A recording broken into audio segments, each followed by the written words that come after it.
Hi, everybody. Thank you for tuning in once again to SADHAKA. I'm here today with Carol Horton, and we're going to be talking a little bit about the history of political awareness within the yoga community, or you might say the lack thereof, as Carol will discuss.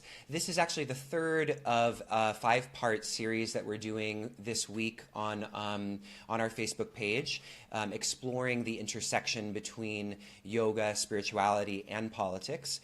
So with that, hi, Carol. Thanks so much for joining me. Thank you.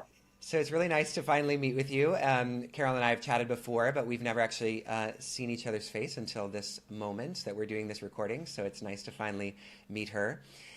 Carol, so let's dive right into it.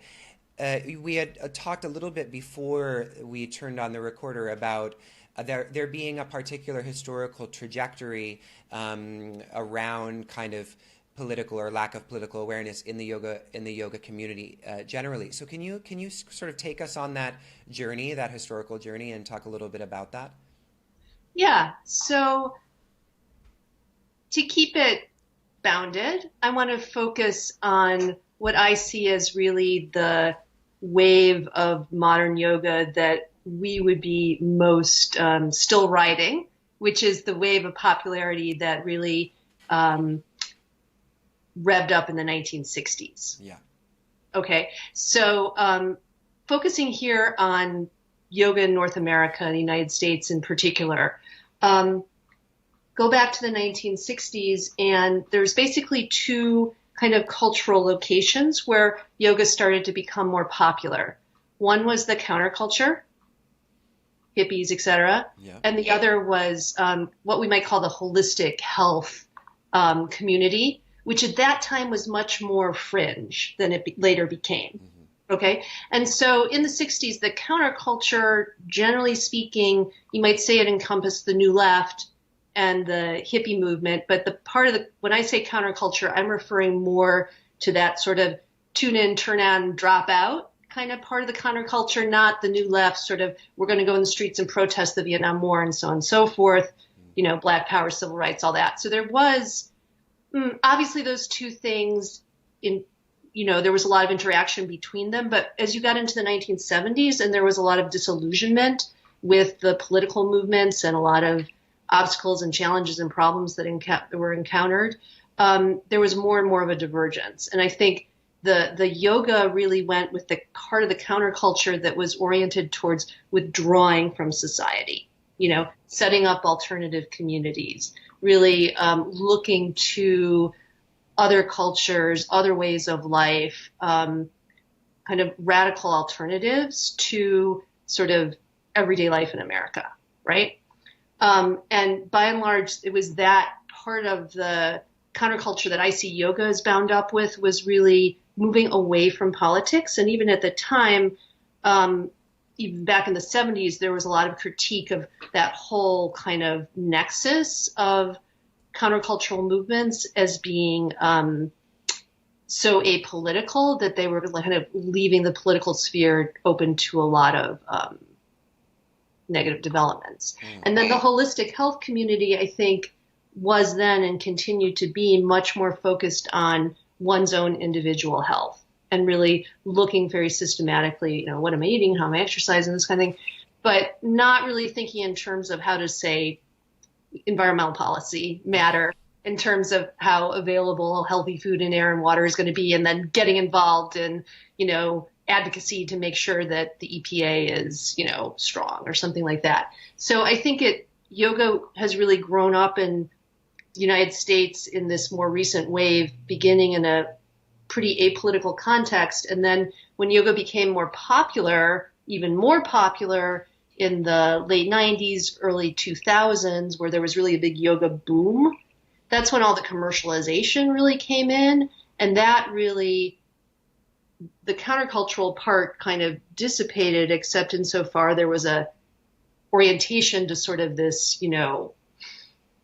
alternative sort of way of life that's going to be sort of more spiritual and mystical and so on than American everyday life. And also the holistic health part became even more bound up in sort of a neoliberal taking care of the self so that you can compete well in, today's fast-paced society. So there just hasn't been, as far as I can see, in North America, the sort of tradition of political thought, political engagement, political activity of any sort in the yoga community that there was in other countries. So, for example, with India, you can think of the Gandhian tradition. Yeah, right. Right. But the equivalent here would have been the civil rights movement, which was rooted in Christianity.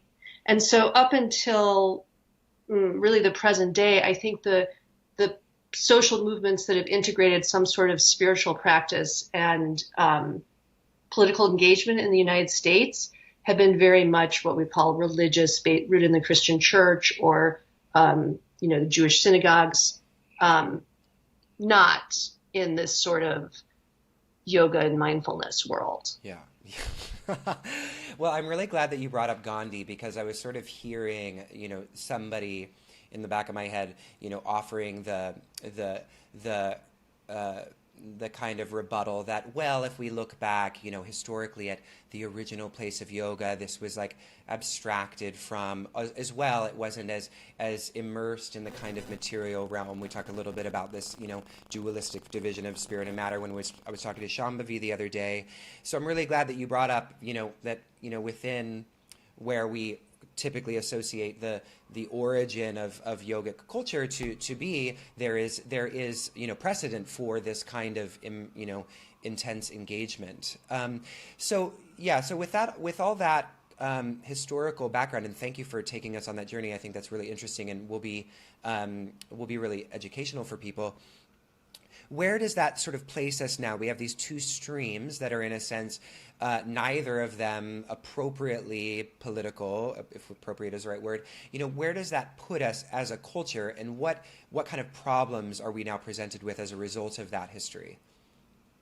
So I think we're in a really difficult moment, both in the yoga community and more generally, but focusing on the yoga community. So here you have many people who have become very involved with yoga, with learning about that tradition, but as you just said, more focused on parts of the tradition that do not support political engagement. So, we can go back beyond Gandhi to the Gita, which, hasn't really been emphasized as much in North American yoga culture as, say, the Yoga Sutras, which is more about a, kind of transcendent experience. Yeah. So we really haven't engaged with that part of the tradition much in our North American culture. So all of a sudden, here we are, Trump got elected, and all sorts of people are getting more politically interested and engaged, but it's a time that's incredibly polarized, incredibly confusing,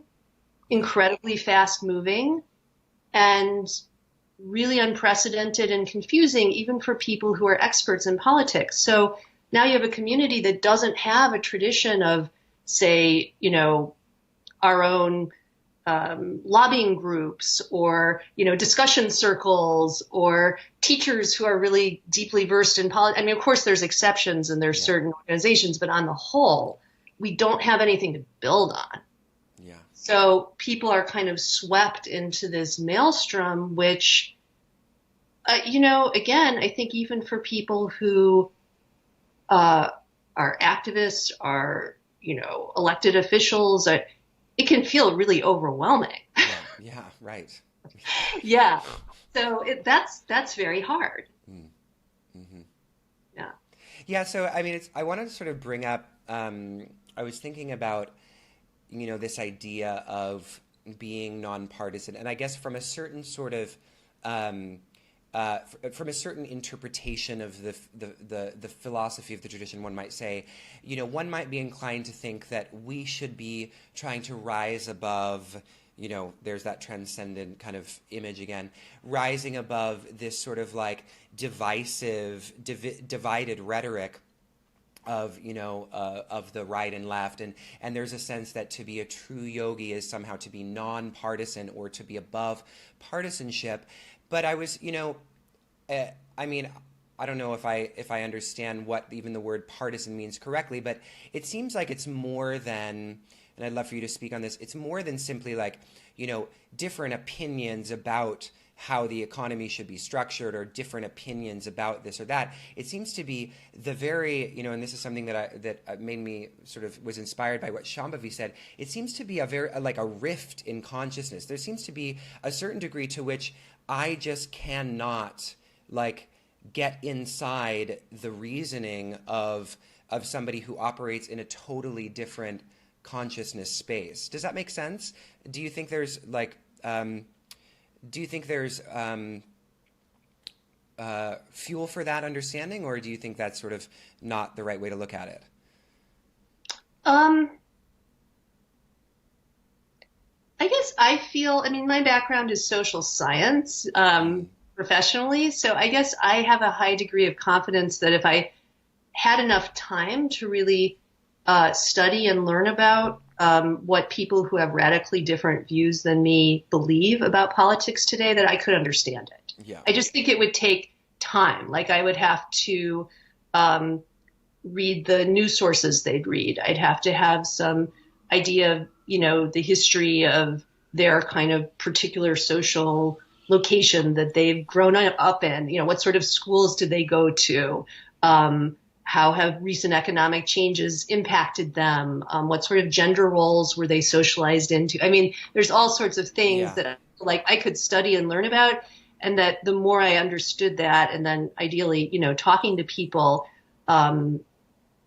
the more I could enter into an understanding of why they thought the way they did. Now, the thing is, that doesn't mean that you come to common ground necessarily. Right? I mean, I can understand very well why certain, I'm a Democrat and did not vote for Trump. So, I mean, I've certainly spent some time. I'm surprised. Trying to figure out who voted for Trump and why, and sort of parse out like what seemed to be the main groups. And I think I come to more and more understanding of it the more I try to come to that understanding. But so I guess no, I don't think. I guess let me phrase it sort of slightly differently, because I think I don't think I articulated myself very well. I guess what I'm sort of yes, there is. I like what you said. It's sort of there is the possibility of understanding, but then the possibility of there actually being like a nonpartisan place where we can all sort of like come together on these issues is something that seems more and more to be, I don't know, not possible. And one of the things that sort of strikes me, is that, Republicans are now arguing that Democrats are being overly partisan in their, strong reaction to Donald Trump. But it's so interesting because it's like, but what would it be to be nonpartisan? It would be to normalize a radical shift to a place that, can we even call it the right? I mean, I don't even know if it can even be called right. It's so extreme. So it's like, but is that partisanship, or is that operating from a place of like a radically alternative, like ethical position that can't be, I don't know, that can't be sort of, that can't find intersection with that, which it's opposing? Okay, so if I could try to differentiate what I see as different strands in that. I mean, first, if sort of Republican political leaders are saying don't be partisan, I would see that as basically a strategy to try to, it's a tactic. Okay. In terms of connecting with people with different views, I think for people who are open to it and interested in it, you can connect on just a basic level of human being. Right. Yeah. That does not mean you will connect and come to agreement on issues. Yeah. And I do think that, one of the most profound things that the United States is facing is that we really have a polarized culture where people have very strong commitments to different sides of issues that it's kind of impossible to imagine how they could compromise on them. Yeah. Right? Yeah. mean, that's really a problem because in a democratic society, it's all, sort of premised on the idea that we can engage in, Conversation, public discourse. debate and compromise and, but when it's a really foundational issue, of, I believe LGBTQ rights are of paramount importance and cannot be compromised. And you believe that this is contributing to the decline and fall of Western civilization and must be wiped out. Like, where's the compromise? You know what I mean? It's just it's so far apart. And so then it becomes just a battle, right? To see who can win those fights. Yeah. And then the battle gets kind of dirtier and dirtier and more upsetting. So, I think to the extent that we can have more people who say,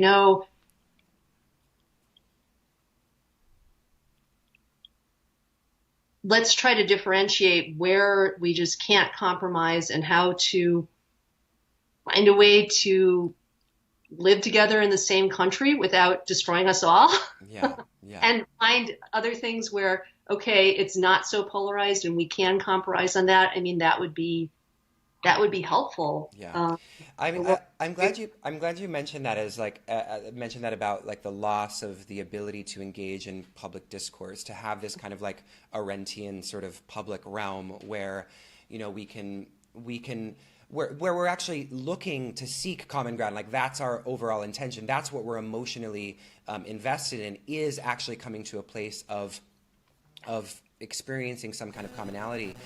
And so I'm wondering if you have anything to say about how politics dissolved from, if it ever existed, like did there ever exist, or is that just like an ideal space, this public space of like, rational communication where we're all able to sort of lie our affinities on the table and then actually, be emotionally invested in finding common ground? Did that even exist, or was there a better instantiation of that at one time, and now we seem to have dissolved to a place where politics is so emotionally loaded, it's so invested in a person's sense of self, that to accept another alternative is to, I mean, in some sense, it really is about whether, the very destruction of yourself, or the destruction or the violence perpetuated on your embodiment in some kind of way. Mm-hmm. So do you have any thoughts on what has happened to get to the place we're in historically, like how this kind of how we've dissolved into this space? Okay, so no, I don't think that there was ever a time when this space existed in the ideal sense. It's like an aspiration. Yeah, right? Totally. Yeah. But I do think there was a time when that aspiration was more widely shared than it is right now. Right. So I see a lot of,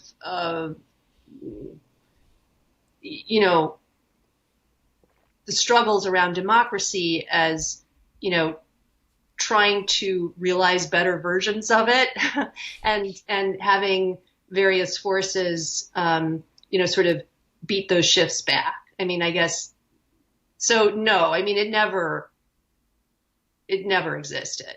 Yeah. But having the aspiration is still important. I mean, I feel that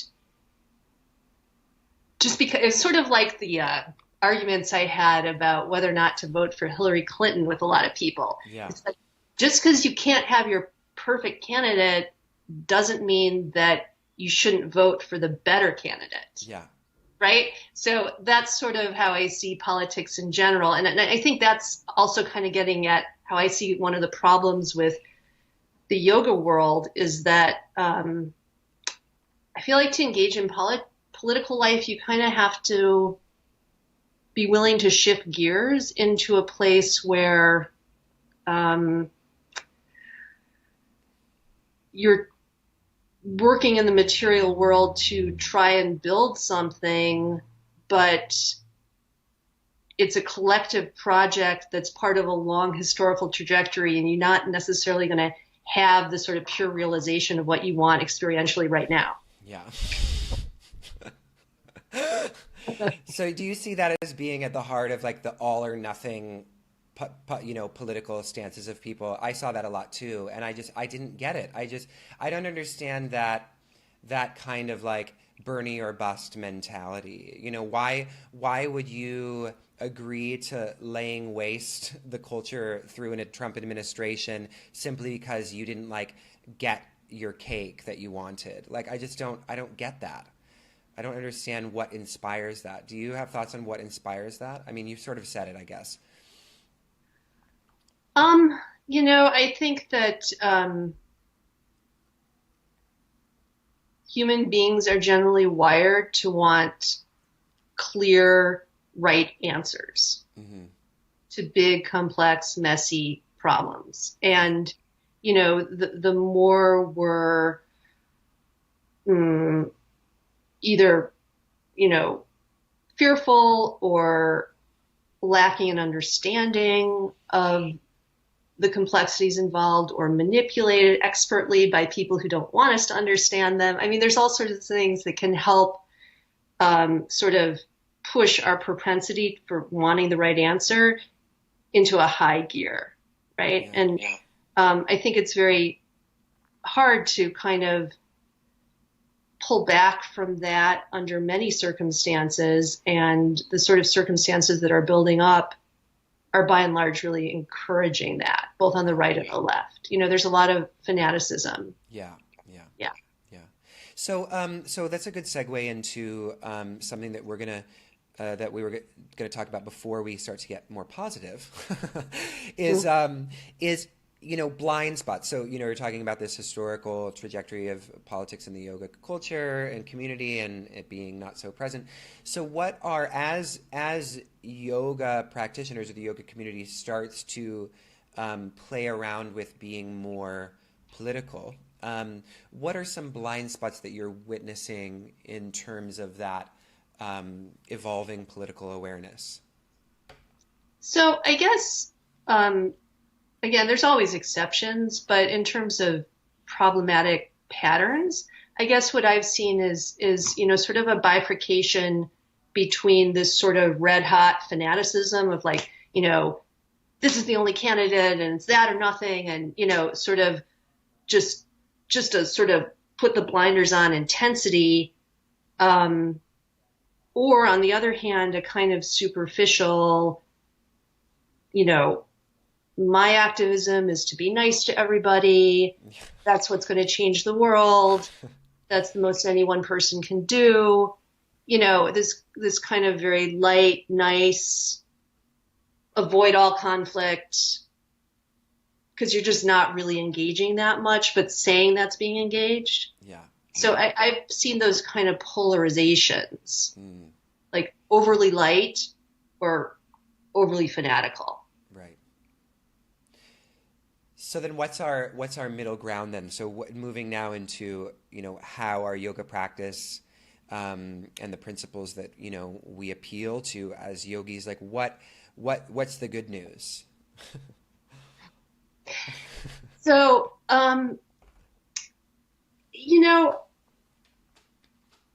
I tend to think that there's a lot of ways in which the practices that we know can be super helpful as one becomes more politically involved. Okay. So my emphasis would be more on the actual practices of embodiment, of breathing, of focusing the mind, and so on, and how that can be an incredible resource for navigating this really difficult terrain, as opposed to the principles, which are kind of like, you could probably interpret ahimsa in a democratic way or a Republican way. You know what I mean? Right back into that terrain of, trying to argue about what the right interpretation is. Totally. And I think it's better to actually just go straight in to learning about the political issues, learning about their history, learn about politics on the grounds of politics. Join with political organizations where people are actually experienced and knowledgeable, and see what they're doing and learn from them and where you can contribute. But I think what we can contribute or use as a resource for ourselves and others from our practice are several super important things. So one is, I think that we have a set of practices that are, or can be, incredibly helpful in processing all the really challenging emotions that are coming up at this time, and that will continue to come up if you're paying any attention to what's happening. Yeah. So I've definitely felt a lot of anger and, rage and hatred, and, like those are not, my approach is that those are not bad emotions, that what's the issue is how does one encounter them? Yeah. Right? So if I feel a sense of hatred, I feel that is showing me that I need to take some time to step back, process what's happening, and let go of that kind of toxicity and get down to like, what do I really care about that's feeling so violated that I feel that extreme of a pushback, and how can I channel that energy in a positive way? Yeah. Right? Yeah. So how can I change energy or anger from something that wants me to like hurt somebody else because I feel hurt, which is a very natural response, into something that's, I want to use my sense of outrage of something being very wrong to take more action than I normally would to find something that will constructively collaborate with others to do something to make it better. So, and I don't feel like without having a habit of taking time out with something like a yoga practice to kind of step away and process and regroup and reground and so on, it's very hard to do that, let's just say. I mean, I was going to say impossible, but there's always other ways that people do things. Yeah. I mean, this is a huge resource. I mean, it's been hugely helpful for me. Because we don't want to just continue to, send around in this kind of like ricochet rabbit type way, all these negative emotions, like someone hits you with hate and you hate them, and, they hurt you, you hurt that. I mean, that's just... It's going to spiral out of control. Yeah. Yeah. And that's generally what's happening. So when we're trained in a practice that helps us, okay, we're going to step out, I'm going to process this, I'm going to harness that energy now in a way that's deliberate, that I want. So it's basically that traditional yogic practice of learning to be less reactive and more deliberate, more discerning. Hugely important. Now that's also something that we can teach to other people who aren't yoga practitioners in kind of bite-sized ways, like certain breathing practices, certain grounding practices, certain, noticing how you feel, what's happening in your body as emotions come up. These are definitely things that can be taught to people without them needing to go through a yoga teacher training or a, 90-minute class every week or whatever it is. So there's the processing emotions part. Then I feel that even when you're dealing with people who are your presumed political allies, there's going to be a lot of kind of friction that's likely to come up. I mean, dealing with people in general in groups and really trying to come together with projects, there will be friction. But then when you're in a high stakes environment, there's a lot of emotions. There's, some different ways of understanding things. Even if you're all kind of on the same side, even there's going to be a lot of friction. It's really important to be able to listen to each other and try to find that maximum amount of common ground and cooperation, or cooperating without needing 100% common ground. I mean, that's what coalition building is about. So once we are in that practice of dealing with our emotions, becoming more grounded, and helping ourselves and others do that in real time, the more we're able to really listen to others, to be present, to speak in a way that is more likely that our words will land, because we really care about communicating as opposed to just kind of like discharging what we're feeling. Yeah. That's really important. Mm-hmm. So, the work of coalition building really, I think, requires good interpersonal communication skills. And I think that the sort of internal practices that we are familiar with through yoga are hugely helpful in that. Yeah. And then, most deeply, I feel that, we were talking earlier about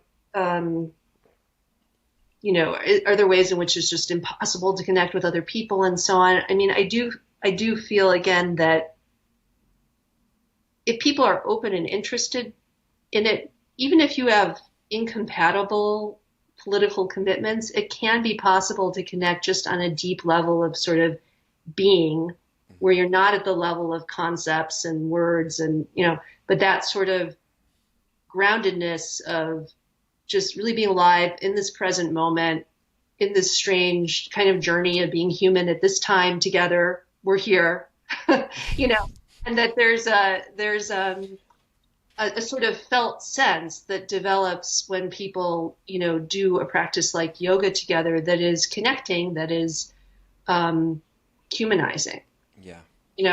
And I think that's really important at this time, because we're also trying to bring people together who have different faith traditions or none at all, or, even beyond the political sphere, they have very different, ways of sort of understanding the big questions of life. But a practice like yoga allows connection regardless of what your sort of worldview is on the ultimate questions, right? Because it's an experience that gives the felt sense of being present, of being more open, being more connected with your higher self, seeing that in others. And I think that sort of spiritual grounding would be the best to build a truly, aspirational democratic movement on. Wow.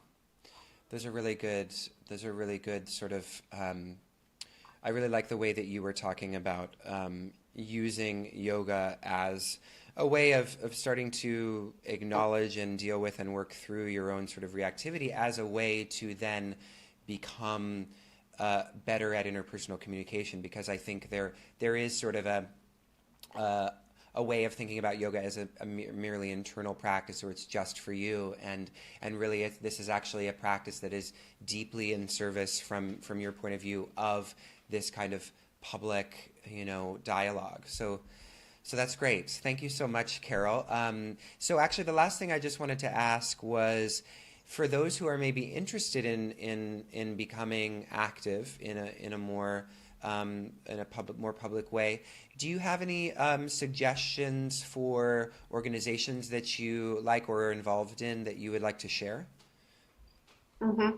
Well, there's all sorts of new organizations springing up, and then depending on where you live, there's all sorts of extant organizations. Right. So it kind of depends where you are. Mm-hmm. I think doing some research about what is established in your community, and also thinking strategically about what makes the most sense. Yeah. Right. So like if you're living in a red state,